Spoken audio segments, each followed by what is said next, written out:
welcome everyone. My name is Susie Harding, and I've been in contact with lots of you. I'm the membership and program coordinator at Shaker Museum. This is the first time we've ever done this kind of an event, so we're kind of feeling our way through. We are the entire production team for How to Run the Zoom, so bear with us as we figure it all out. And we're just really glad you're all here. We're gonna break out into breakout rooms a little later to do introductions for everybody, so you'll have a chance to do that.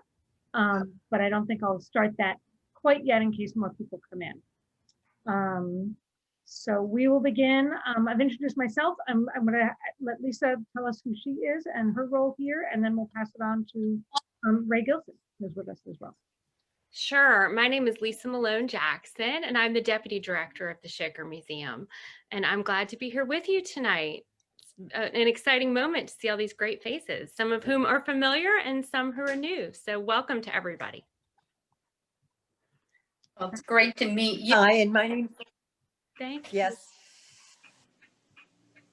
Ray is very kindly helping So us my out. name. It's you. Oh yes, and Mary Kiley is the knitter, or you're the knitter. I am a knitter, and I think we'll have lots of knitters. Lots of knitters in the So thank you all for being here. I'm going to give you the next little schedule of what we're going to do in the evening, and also tell you a little bit about the group ourselves. The response was just amazing. We had 111 people register to be part of the knit-along. The Ravelry group, last I looked, had 43 members, and 228 people had visited that page.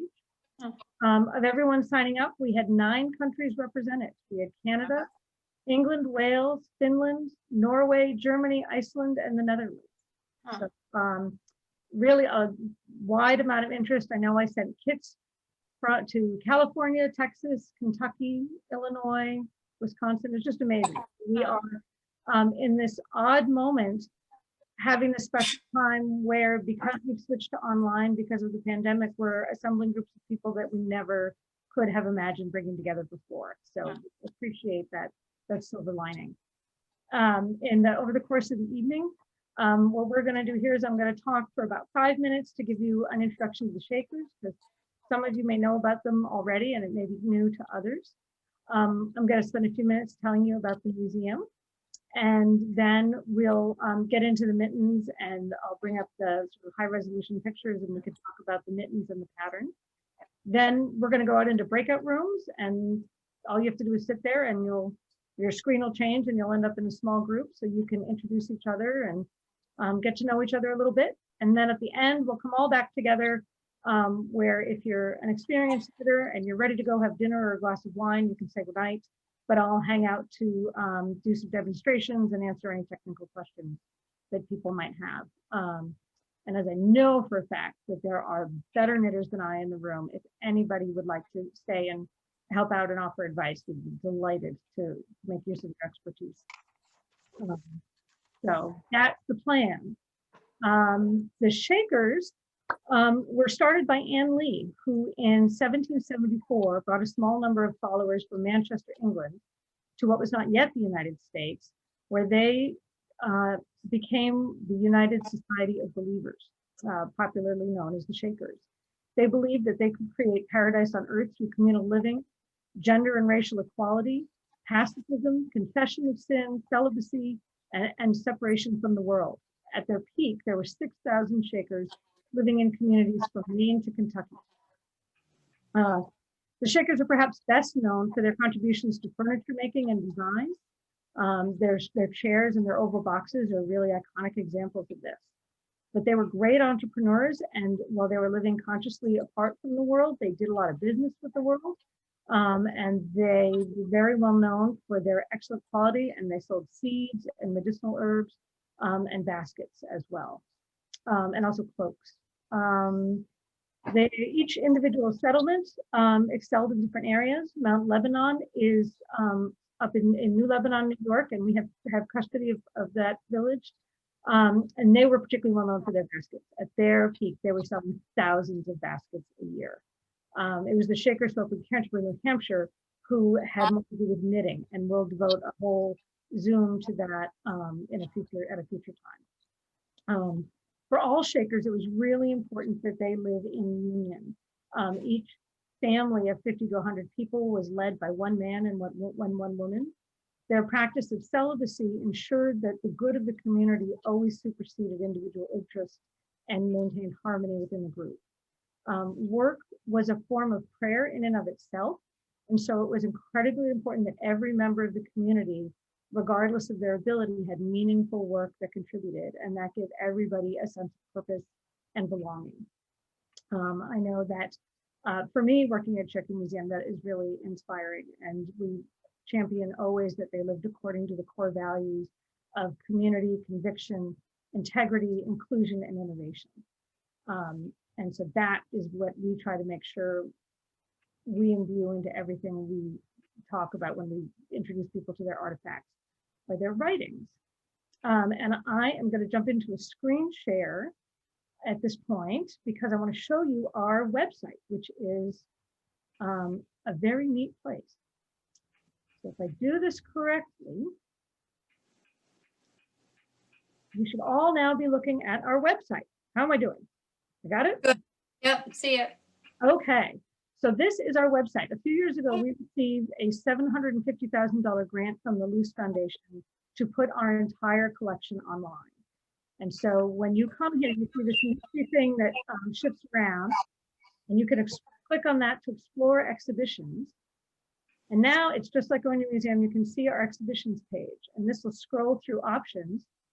If you click on one, you say the Basket exhibition, and I right click it, give you the opportunity to open in a new tab, and now it's Pretty. so if you scroll down, you get this introduction about baskets, and then you have specific things on the side. And if you click on those, then you get a different part of the exhibition, and you can go through each picture and information each time. And that's true for each of the exhibitions, and you can click through either way. So you can do a lot of exploring and learn a lot just by scrolling. So if you get tired of Facebook or Instagram, this is a great alternative. And the other thing is that there's blog posts, which are just amazing. To me, this is like a giant coffee table book that you can scroll through and find something new to read about every day. And if you scroll down, it looks like they disappear, but then more just appear. It just keeps reloading, and there's tons to learn. So I really encourage you to do that. It's a lot of fun. I would be remiss if we did not spend a minute on our join and support page. We are a small nonprofit, so we have to take the moment to point out to everybody that we support our operating budget entirely from memberships and donations. This year we are celebrating inclusion, and particularly during the pandemic, we are really cognizant of it being a difficult financial year for people. So we want to point out that while there are memberships available, you can always have a monthly payment. A single donation is available, but most important really here in this year is that we always welcome volunteers. And if you like and share our stuff on social media, that is really helpful because it so increases our reach. And at the very bottom, there's this subscribe button. Just because you signed up for this event, it does not mean that you're going to get our newsletter. You have to get your email through Eventbrite, but we don't use it. We don't have to spam you. So if you'd like to receive the newsletter or the blogs every month, this is that's your moment to go into your email and subscribe. And we hope that you will do that because we really like to help spread all that exciting news that we find and learn.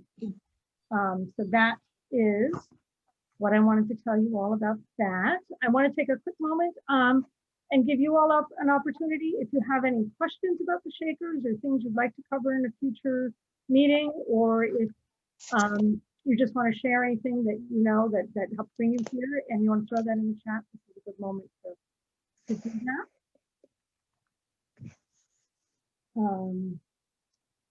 And then, if we are all set, then I think we're going to move on to talk about the Mittens, which is its own fun. So we'll go back into a screen share. And here are the little stars of our show, who are very cool. So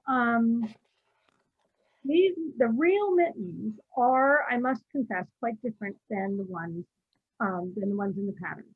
So these babies were done in a fingering weight yarn and are probably 11.5 to 12 stitches to the inch. So they're much, much finer than the gauge we are at. When you find them in our collection, it actually says woven. They're so small that whoever first looked at them thought that this part of the mitten was woven, but in fact, it is knit, just the way we do it. The pattern is interesting because it's a 4-stitch repeat, both here and in the dots. And for us, it's also a 4-stitch vertical repeat. For these mittens, there's actually, so in ours, it goes 1 row of plain color and then 1 row of dots. In these ones, it's actually, there's 2 rows of solid color between each one. That and the finer gauge did really affect a little bit some of the decisions I had to make about when to increase and how to shape the mitten. So they are, this part of the mitten is only about 2.5 inches long, and the whole thing's about 10.5 inches long, which is really long mitten. From this point down here where the gusset started up to the thumb hole is 5 inches. And all of this stitching in here is just a duplicate stitch. And I think that because the 4-stitch repeat got interrupted by the increases, that shouldn't stay in pattern. So she just added a stripe coming up the end.